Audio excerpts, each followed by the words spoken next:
You're listening to Online Pet Health Podcasts with Dr. Megan Kelly. Continuing education for veterinarian rehabilitation therapists. Learn more at onlinepethealth.com. Hey Vet Rehabbers! Today Amie is joined by Amie Hesbach, and they're going to be chatting about coaching pet parents through functional movement videos. Now, with the increasing amounts of online consultations happening because of COVID, it's becoming more and more important to have systems in place that allow us to successfully evaluate the progress of our patients. The Onlinepethealth team at the moment is full steam ahead organizing the Vet Rehab Summit. This is our annual online veterinary rehabilitation conference. We're busy with our qualifiers. This is our 30-day lead up to the Vet Rehab Summit, which is on the 13th of November. The qualifiers is happening in a Facebook pop-up group. It's open to the whole vet rehab community, so come in and join us. We have had some great CPD lectures as well as conversations happening. If you're listening to this podcast on the day that it's released, you can get Chris Sink today talking about undertaking research in your practice. Now, all of these recordings and the CPD certificates are available for these lectures in the members portal for Onlinepethealth members and in our free zone for non-members. A quick word from our sponsors. Choosing the right therapy laser and PEMF systems for your practice are big decisions, and that's why Response Systems has been helping to make that decision easier for over 35 years by offering both Class 3B and Class 4 lasers, as well as a full line of PEMF products designed for both small animals and horses. All of their systems are fully rechargeable and adapted to international grids. You can find out more at responsesystems.com. And of course, Response System will be at the Vet Rehab Summit, and that's on the 13th of November. You can check out more information about it at vetrehabsummit.com. So over to Amie and Amie. Hi guys, thanks so much for joining us. Hi Amie. Hello, how are you? I'm very well, thank you. Thanks so much for joining us. Yes, thank you for having me. Yeah. So we are going to be chatting about coaching pet parents through functional movement video analysis, getting tongue-tied there, which I'm really excited about because that's like, it's very relevant to what we're doing at the moment. A lot of us are working online. And so before we jump into this topic, I know that you guys know that we are so excited for the Vet Rehab Summit. It's coming up quickly. So we're talking about research as much as we can. Our theme this year is research meets reality. And I think that is so important for us because the more we focus on being evidence-based, the more challenges we come up to in being evidence-based, right? Research doesn't always translate so well into practice. So how do we navigate those waters as we become more and more evidence-based, as we implement more research in our practices? How do we do that? So that's really what we're talking about at the summit this year. And to get us started, Amie, I want to ask you a question. I want to know from you, what is the research article that you quote most often, or what is the research that's made the biggest impact on your practice and way of thinking? So that's, it's a great question, and it's always changing because I'm trying to pay close attention to the research, even as a clinician. But a lot of my practice has really focused on neuroplasticity and really updating what I do and how I approach all of my patients. And there's an article that was published in 2018, and it's by Christina Loy and Florence Barrere. They're German researchers, and they did a review on rehab after spinal cord injury and looking at animal models and how it influences and helps us to understand exercise-induced neuroplasticity. And as I read it for the first time, I was like, oh, wow, highlight, wow, highlight this. And then I thought, after finishing it, I'm like, wow, this really does merge with what I'm thinking, what I'm seeing, how I'm approaching my cases. And then every time I read it, like a glimmer of light goes on and more questions pop up. But I think that's part of, understanding the research and processing the research and then, going a little bit deeper with it. So I'm always fascinated with the approaches that come back around, the things that we did 20 years ago that, other therapists did 50 years ago, how we approach that and make it real. And then we try to explain it, and we're able to explain it better with the research that we have and the technology we have within the research setting. So so it's a really exciting article. It's pretty lengthy and a lot of detail, but it is a review, which is nice. So it really processes it all for us, and it is free, which is even better. I'm always looking at these abstracts and things, and I'm like, oh, I don't have access to it, and try and Google Scholar and all that. And I think it's a bit of a challenge as a clinician sometimes, but it's really nice to see something like this out there. So yeah. Awesome. Thank you, Amie. I'm going to change our screen back to what it should be, and going to just remind you guys to please mark your diaries for the 13th of November for the Vet Rehab Summit. You want to be there live, okay? Don't bargain on watching this as a recording. Come and join us live on the 13th of November. Block the whole day out. It's Vet Rehab Summit Day. You're going to want to be there. It's going to be amazing. Okay. Cool. So let's jump into functional movement video analysis and coaching our pet parents. Amie, do you want to share with us just as an introduction what it is that you're doing at the moment with coaching pet parents through functional movement analysis? Sure. It's something that I've used for quite a long time, especially with sports medicine cases. And even when I was in the clinic working with them directly, I found that seeing the animal move in their home environment or in sport, it is a completely different perspective on the pet and how I see them clinically. And it's almost like a CSI type of thing where you're reconstructing the issue, the problem that you're seeing them for in rehabilitation. And so, I love that I can use that analysis of their movement to substantiate what I'm doing in the clinic, the goals that we're setting, to see the progress of the patient. And what's awesome too are the free applications that we have where we can break things down and we can look at the movement in slow motion. We can look at angles. We can look at two videos side by side and compare the two.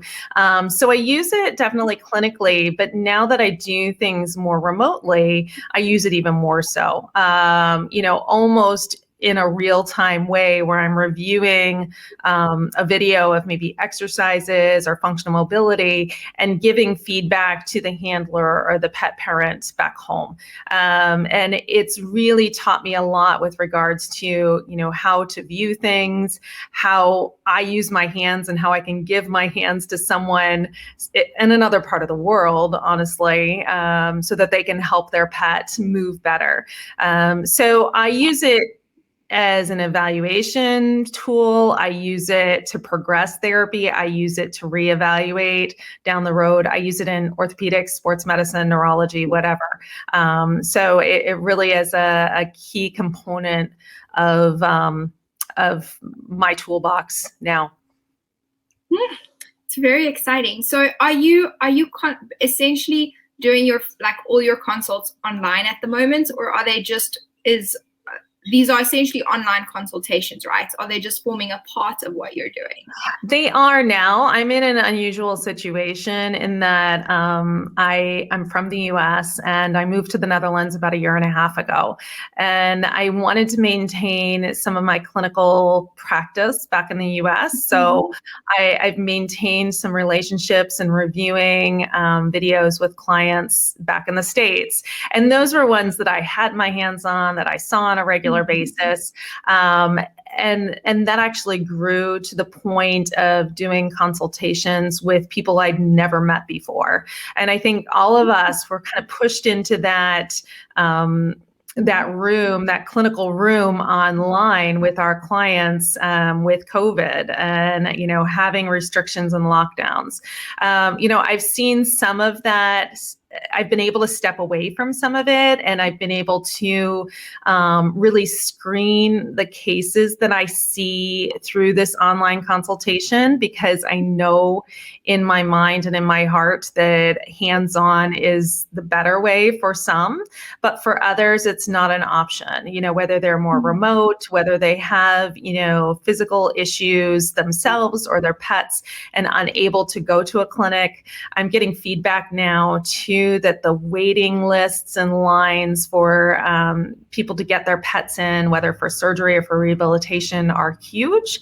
And part of that is because of all the lockdowns, but also, this influx of, adopting new dogs and puppies and cats, and, and life happens, and we get injured, and we need those rehab, facilities to accommodate those cases. So I use this, modality more directly now. It's almost 100% of what I do because I'm not clinically practicing in the Netherlands. So interesting that, it wasn't actually COVID that forced you into this position, No. but it was kind of a natural progression of your life, right? Life happens, and we have to, our practices and what we do needs to adapt to that. And I really love that. So Amie, what are the advantages really that you've been able to take from shifting to consulting online like this? Well, in my former clinical practice in the Boston area in the US, I was in a rehab facility within a referral center. And then I started working mobile so that I was seeing my clients in their homes. And so I loved that feeling of seeing the pet in their normal home atmosphere and environment, and seeing what those problems were, and how to kind of problem solve and come up with solutions for the pet owners at home. And now what I find, and even if I were in the clinic, I think it's a great way for me to jump in and see what things look like in real life, and anticipate the problems that the owners might have, whether it's based on the home environment or the external environment, or how a harness or a lead fits the patient. So I really can see things and look from the outside and give very timely feedback. I think that's the other advantage, is the timeliness by which I'm able to, look at things and analyze things and really get feedback to the owner, rather than having 2 weeks between appointments or whatever else that might be. I'm constantly working with those pet owners and giving them feedback as soon as possible. So those are two advantages for sure. There's certainly disadvantages too. But I think that it's a tool that I wouldn't forego. I think now that I'm accustomed to it and utilizing it on a regular basis, it's not something that I will leave in the closet when I go back to clinical practice. I'll definitely continue to utilize it. Okay, so if you're saying continuing to utilize it, you're talking about the video analysis, like patients taking video or clients taking videos of their dogs in the home environment, and you looking at and analyzing that. So absolutely. So kind of in my mind, where like there are online consultations, and that's part of it, but there are also like actually the analysis of the videos. And it's quite interesting, Amie, to hear your kind of progression, because it's almost backwards, right? Most of us start mobile and then progress to working in a referral center or in a specialist facility. So it's cool that you did that the other way around, and have now moved to a remote consultation. That's really cool. I like it. But we have all had videos that clients have brought us that have been horrendous and not very useful. And when you look at it and you're like, what am I supposed to see? So what are some of the disadvantages of working like this, of using video analysis and of working with online consultations remotely? Yeah, absolutely. I think, I'm just imagining the camera taking a video of the ground and it just making you dizzy, right, as you're watching it. I think that the first thing is, I step back and I say, oh, okay, can I find a horizontal and a vertical so that I can gain a perspective on the pet? So, many times what I try to do is encourage the pet owner to send me a video that at least has an appropriate perspective. It's hard for them sometimes too, depending on how many extra hands they have around the house. And, if they're trying to catch something like a, seizure behavior or a tremor or something that's just an instant, it may be difficult. And sometimes I'm not seeing what the pet owner is seeing through that video, depending on the quality of it.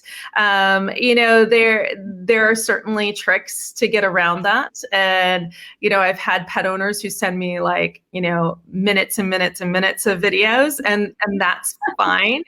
But, the processing takes some time too. So it is really time intensive, until you're doing it very, very regularly and becoming very familiar with the client and the pet, in that you can pinpoint things. I think another challenge too is, how the pet owner submits the video to you. So do they send it to you by Facebook Messenger?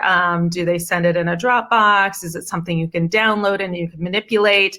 Are we losing some quality through the manipulation, or are we losing quality through the downloading ability? And most of our pet parents are pretty tech savvy now. I think they've been forced to be through COVID, but some still have challenges with that. And getting everyone on the same platform can be tough too. And I think one of the other challenges is having that personal relationship with the pet parent through a screen, through physical reports, through our voices, and making them comfortable with you, so that, they can be honest with you about their experience and how they're feeling. And this is where the second part of coaching comes into play, where, we're really working as an advocate for the pet parent and working with them to address their goals, not so much our rehabilitation goals or our medical goals, but their goals directly as it relates to their life and their relationship with their pet. Okay, I really like that.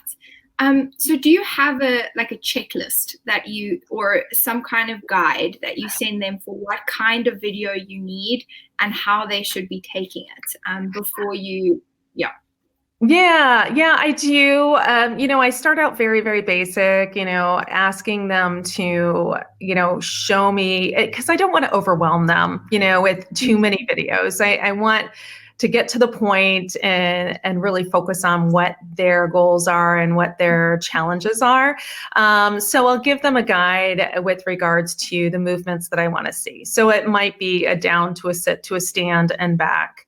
It might be just walking, on a level surface. I'm going to ask them to make sure that they have the whole body in the frame, that there's a horizontal and a vertical that I can kind of relate to in the video, but I try not to give them too much criteria, because when it becomes more work, the compliance is less so, and then I don't have anything to work with. So I try to keep it simple for them. And then, once I've done my preliminary evaluation and consultation with them, then I may ask for other things. And by educating them and coaching them, I'm helping them to understand what I'm looking for, some key components of movement, some key, performance indicators that I want them to maybe go back and take another video of. The key part, I think, of using this tool is not, me looking at the video and circling things and highlighting things and making a list of problems that I'm seeing. But it's giving the client a solution to the problem, letting them understand what it is that I'm looking for, those key components that are going to make a difference long term. And this is how it circles back to that research question that you have.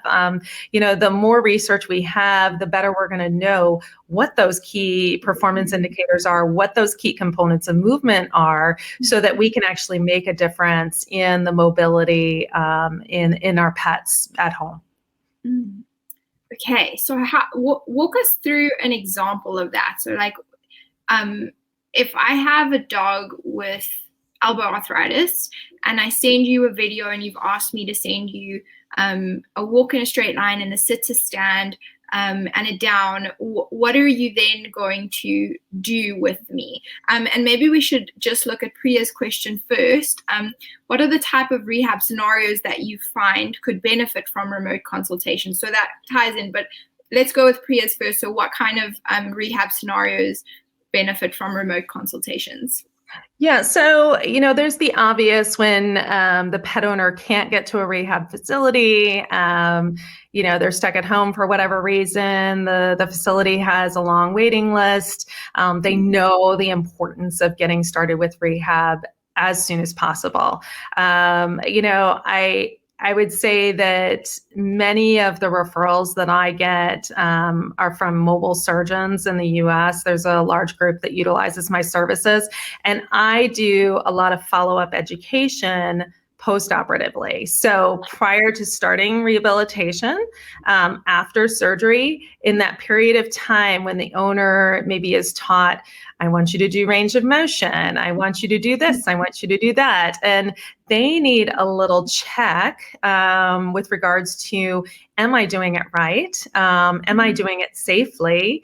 They gave me all these handouts and they showed me post-operatively, but I'm so overwhelmed and I don't know that I'm doing the right thing. So that's where my services may come into play in helping them to evaluate, the safety of the technique that they're using, just kind of coaching them along the way with regards to those activities. I find also, as we're discontinuing rehabilitation or maybe seeing them just on a wellness type of visit, when the owner is seeing something really funny that they can't understand or they can't explain or hasn't improved, those videos are really helpful to me as well. The sports medicine cases, certainly, but it's funny because pet owners, trainers who are doing agility or, other animal sports, their perspective is completely different. So they're looking at things from like a strategy. They're looking at the big picture. And I want to look at that little bit of movement, before, when they're lifting off before they do a jump, or, just honing in on maybe the hock or the tarsus when they're doing a weave. And so I really have to take that big picture and that huge amount of information and really focus it in, for the pet parent, depending on the diagnosis, the problem, everything else. So it's sometimes difficult to look at it big and then funnel it in, and not jump to conclusions when there are issues. So I do have to sometimes step back and say, okay, I'm going to watch this beginning to end. I'm not going to slow it down. I'm not going to zoom in. I'm just going to step back and look and see what comes to mind, and what, I see as challenges, as strengths in this video. And then, maybe reviewing the history, the concerns that the pet parent might have, and then honing in and looking at these finite details. In doing all of this, I'm coming to this list in my head of the key components of movement that I'm looking for based on a diagnosis, based on the parent's concern, based on complaints that they might have with regards to their quality of movement and quality of life. We have another question from Barbara, and I actually had the same question. So she wants to know, how do you manage to protect yourself from too much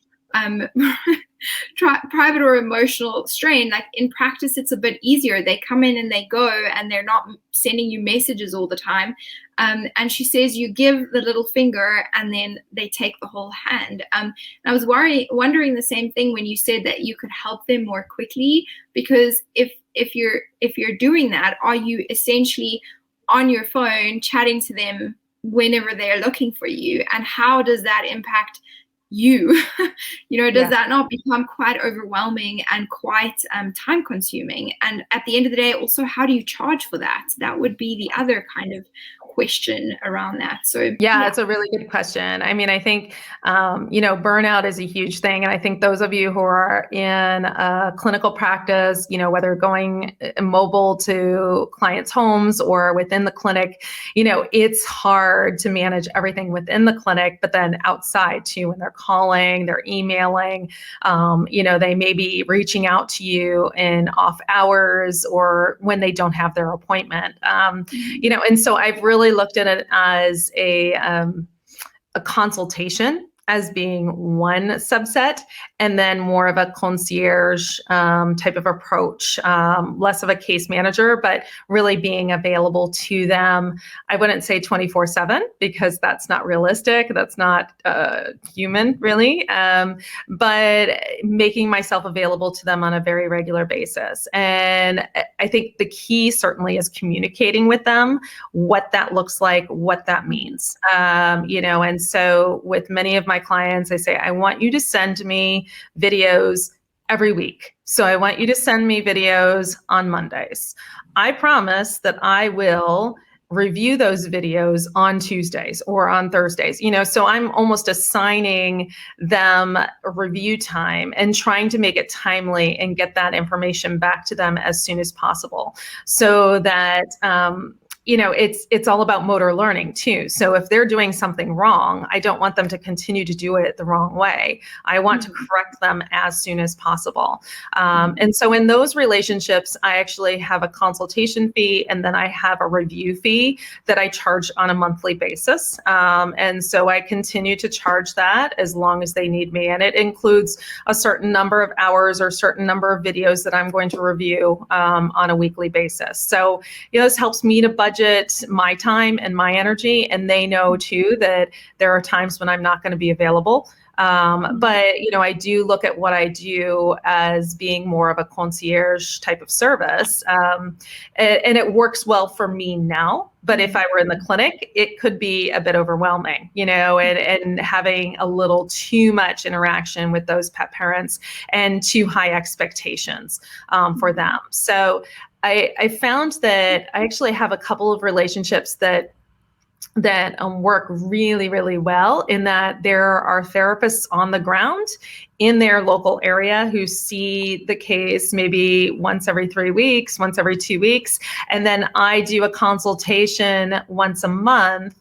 I do those follow-up concierge analyses, and we all work together as a team. And it's a really amazing dance, you could say, in that, we're all seeing similar things and different things, and we have different ideas, and we bounce ideas off of each other. It's a really great collaborative perspective that we have with these cases. So, I think I'm not doing this to step on the toes of the rehabbers on the ground, because I think that hands-on, there's nothing that can replace that. But to provide support when those rehabbers on the ground can't be there for those people who are maybe a little more needy. They need sometimes that handhold, not just holding on to the pinky finger.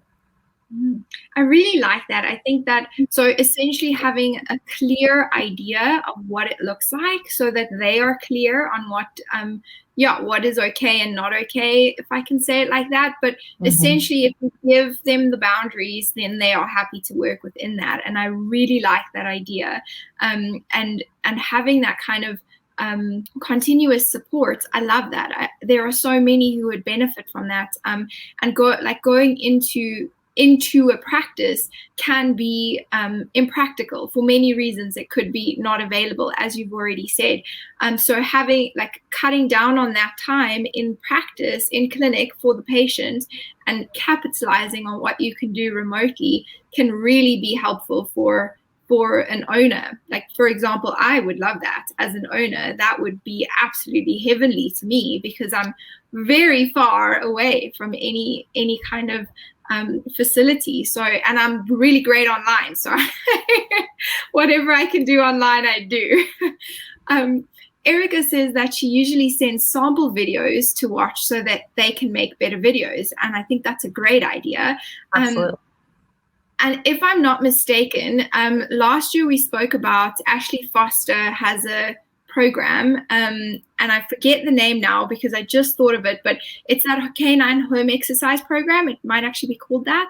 And I think she added videos for movement analysis, so that you can send those to your owners and say, this is what I need, and they can have a good example. And that's really helpful, I think.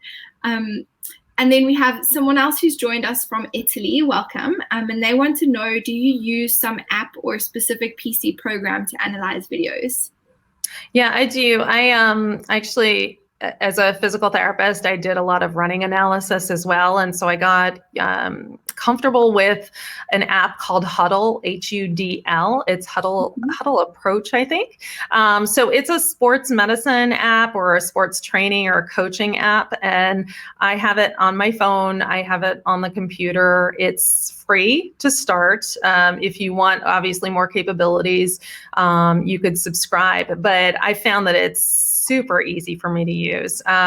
What I like about it is that I can do my analysis and I can record my voice and record like what I'm drawing on the screen, and then share that analysis with the pet owner so they can see what it is that I'm seeing, and they can hear my analysis kind of not real time, but they can hear it after the fact. And then that might bring up more questions for them. If I were with them personally, I would sit there with the screen and show them and share with them what I'm seeing, rewinding and scanning and opening up the screen more.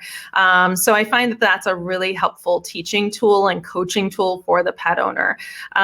There's another called Coach's Eye, which is out there also, I think, also free to start, but again, or maybe a free trial, and then you can go a little deeper. So it just depends on how comfortable you are with these types of things.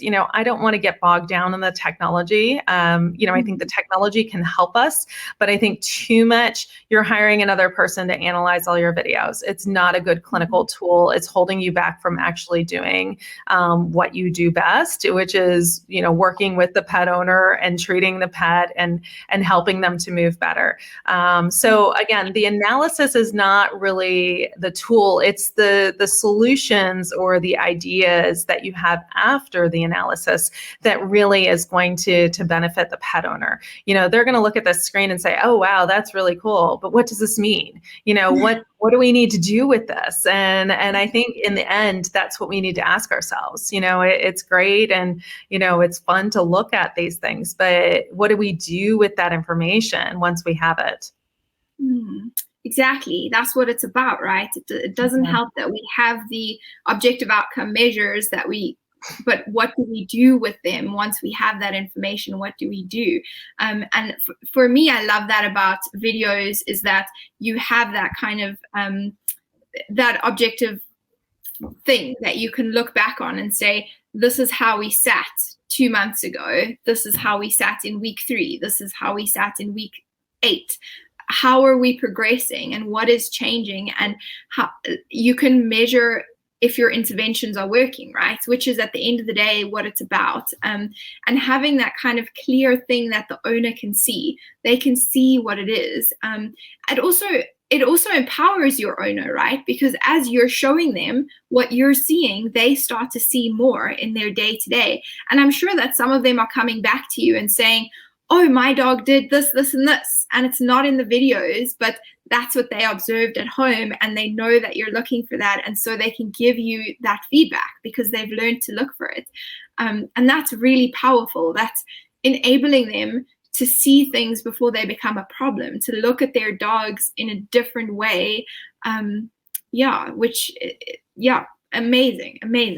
It is, and one of the stories that I have that I absolutely love this, and, asking a pet owner to do this exercise and that exercise and, take a video of it and they send it to me. And then down the road, when I've taught them what I want to see or the outcome that I want, and then I see the pet owner in the video move their hand where I would put my hand, like, and correct something that I would have done. And it's like, oh, yes, this is exactly what we want. It's so exciting. And it's beyond like the ownership of doing the therapy. It's more about giving them, and like you said, empowering them to be confident, to manipulate, to change, to move, to assist, whatever it is, with their pet. And I think the bond between them and their pet is that much closer. When I'm applauding what they're doing and how they're problem solving and strategizing, that is really completing the loop, and that's when I feel like, okay, yes, I've done my job. I've taught you, what to look for, how to correct it, how to be aware of these things and these concerns. And, and hopefully we're precluding injury and other issues down the road because we're really empowering and educating those pet owners. Yeah, exactly.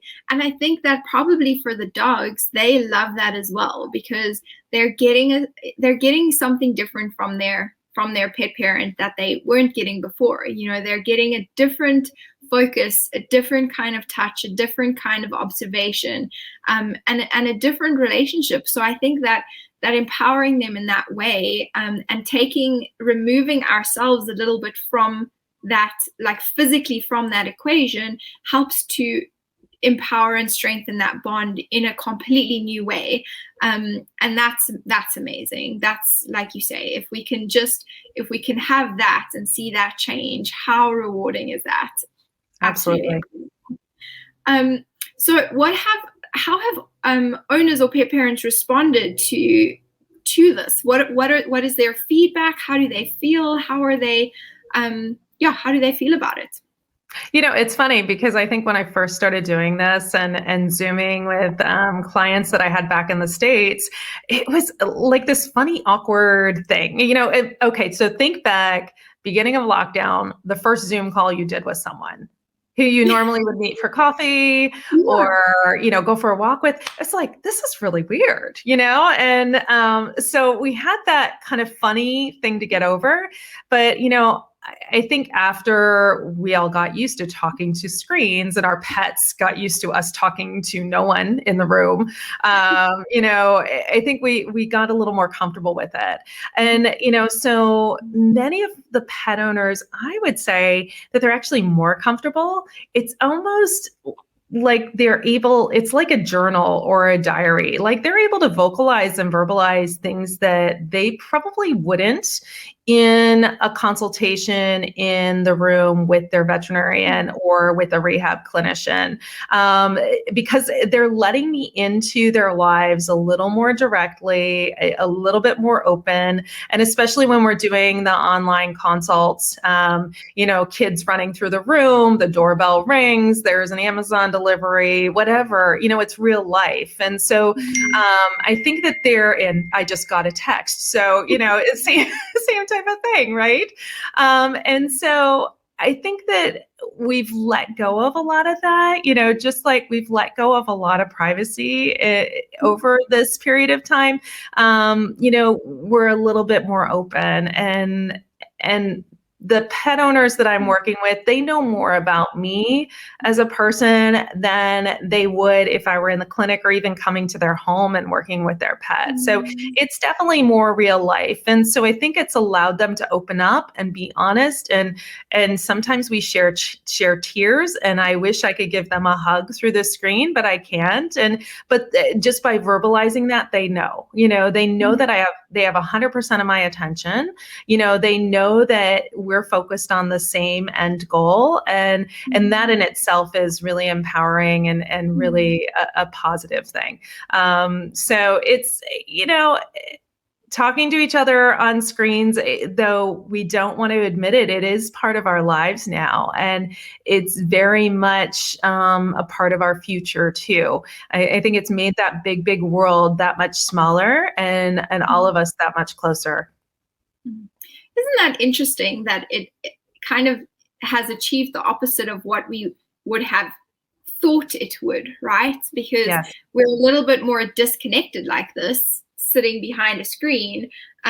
We can't really see each other's body language, you can't see all the nuances and the details. And but it's kind of like you're straight in my living room, and if the dogs jump up and go crazy, then I have to tell you that someone's outside. And I have to go. That's just the way it is. Yeah. It's funny because a lot of what I do now too, I do a lot of teaching, and I had planned on doing a lot of teaching in Europe, just with our transition here.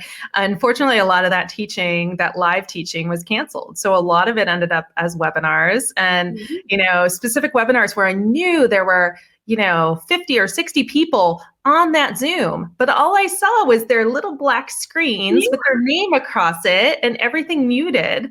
And I said, the last couple that I've done, I said, you know what, turn the videos on. I don't care what you look like. I just need that feedback, right? I need that interaction. And, rather than preaching to, my dog sitting in the corner, I need that interaction. And you're right, that distance that we've created, that's essential, and that distance through the technology, it's actually brought us closer. I feel like, social media, what it is, I feel closer to a lot of people all over the world now, whether through one-on-one coaching or, advising them and working with them through different Facebook groups and things too. It's so interesting. I have to wonder what the long-term mental health repercussions are going to be. What are we going to have in a couple of years' time? How are people going to feel? So Priya has a question. Do you demonstrate techniques during your consultation for them to follow? Example, do you show them stretching or passive range of motion or specific exercises, or do you send them a video on how to do that? I do a bit of both, because I feel like everyone learns in a different way. They need some feedback. So many times I try to do a demonstration. I try to have a video prepared for them to send to them.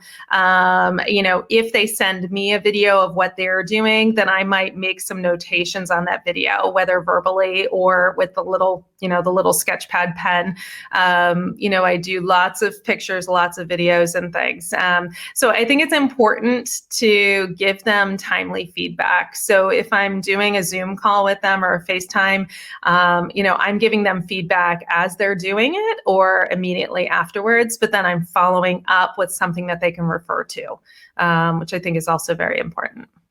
Okay. And do you use like an exercise program, like the Canine exercise program, or there's another one that's new, that's in a trial period, which is very exciting. So there are actually quite a few of those available now, that you can send home exercise programs, videos, good descriptions. Do you use anything like that, or do you kind of have your own database that you've created?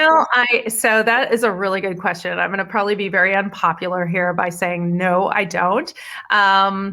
I've had experience subscribing to, exercise programs in human practice. And what I found, and this is just maybe my style, I always had to manipulate that. I would have a picture, I would have a video, I would have a description, thinking that it was saving me a ton of time. And I was always, crossing things out. And this was back in the day where we didn't have all of this technology, right? I'm that old. So, we had drawn stick figures and I had to cross through instructions and no, don't do this. And no, it's this side.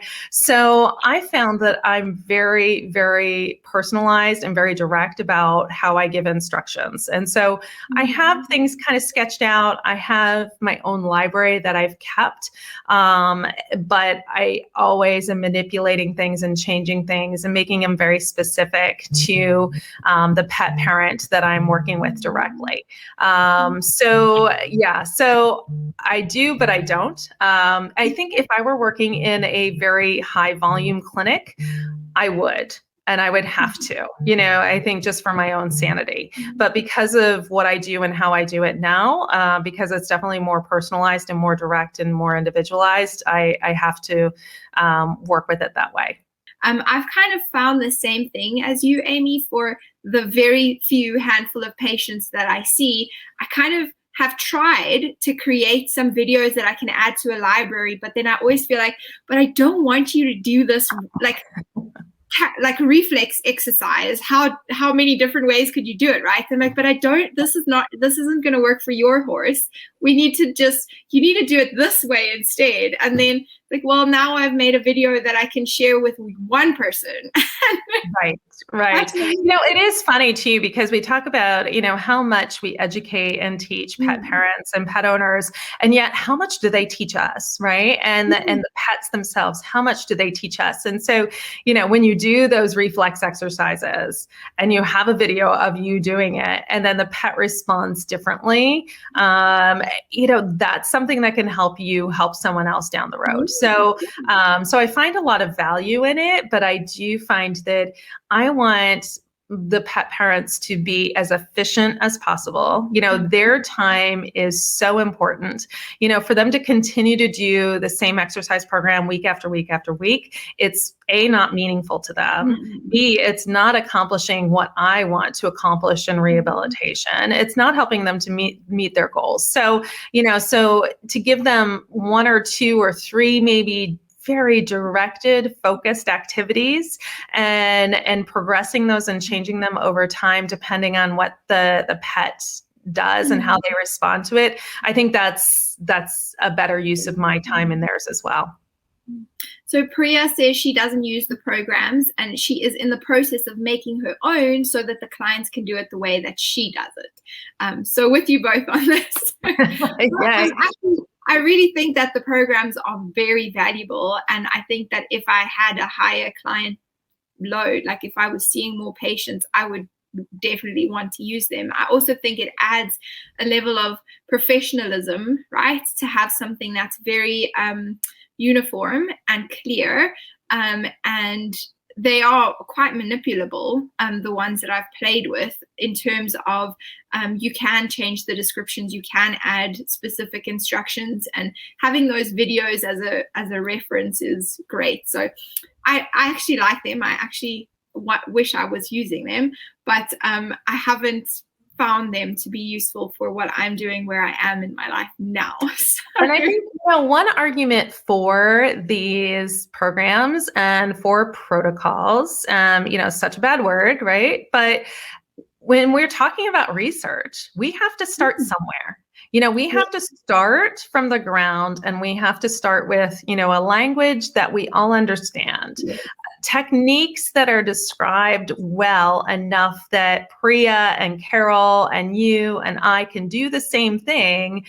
And when we talk about it, we mean the same thing and we have an understanding. So I think this is one of those missing links in this field. I think we're all so excited to be individuals and be creative and treat everyone as individuals that sometimes we're missing the boat with regards to a standard of practice, like a place to start. And so it's going to be really hard for us to prove what we do is better unless we have that, mutual language or standard exercise that we're all doing. Because we can't, if you and I do sit to stands in a very different way, we can't talk about the research of sit to stand as a therapeutic exercise for cruciate cases, right? So we have to somehow balance the creativity and the individuality with the basics. So my goodness, you're so right. And I haven't even thought of that, but that's such a good point. And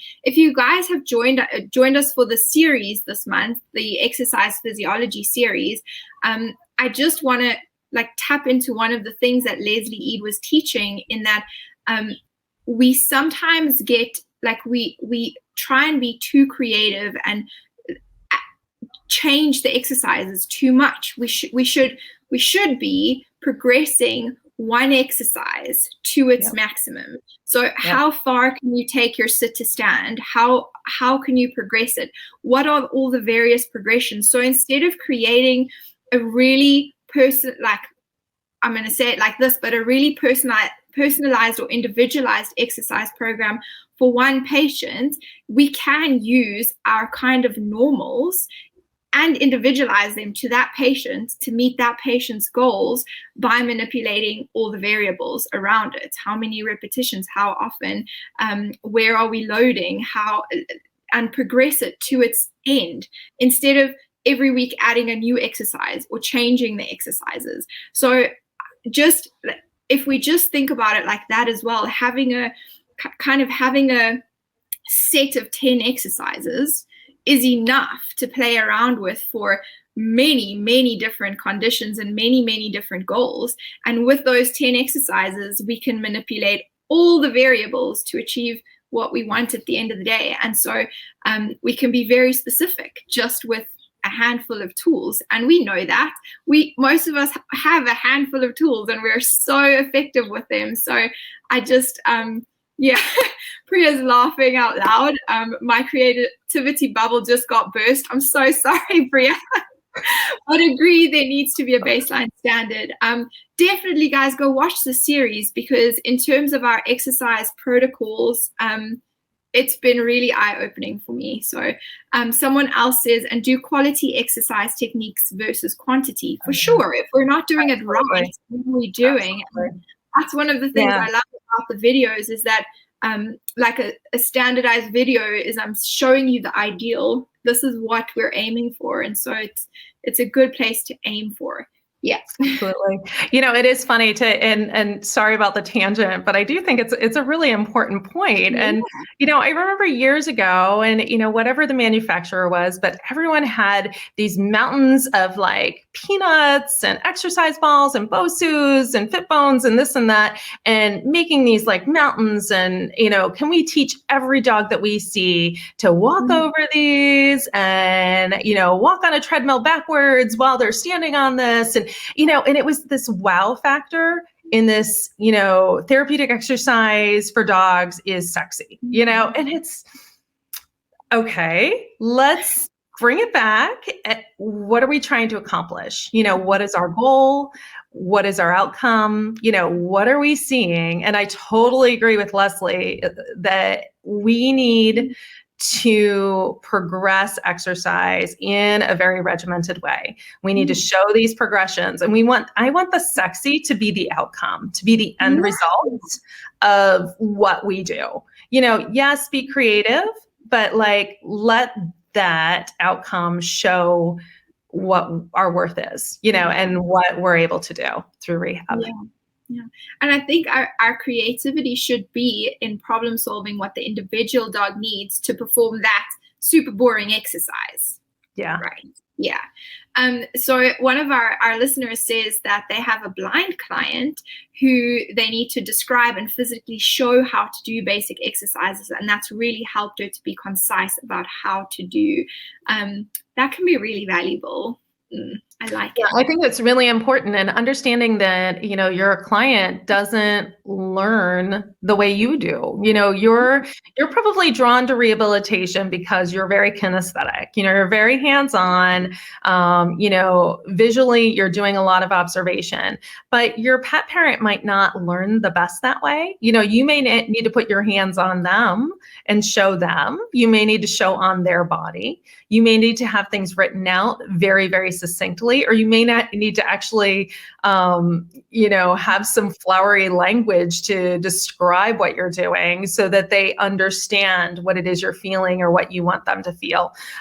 So understanding, how to teach them, how to coach them, how to empower them is really important. And being, certainly sensitive to their needs, is key. We're doing it for them. We're not doing it for ourselves. I think, we get so much from their successes and so much from the outcomes, but we have to remember that our primary goal is to really help and empower them. If you enjoyed this podcast, please hit the subscribe button so you get notified every time I load a new podcast. I'm here every week talking to vet rehab therapists from all over the world about all things vet rehab. For more information about continuing education for vet rehab therapists, you can go to Onlinepethealth.com. I'd like to thank you for listening to this podcast and, of course, thank our sponsors, Response System. They are as passionate about therapy lasers and PEMF equipment as you are about veterinary rehabilitation. They would love to answer any questions you have, so please feel free to reach out to them at responsesystems.com, or you can email lisa@responsesystems.com.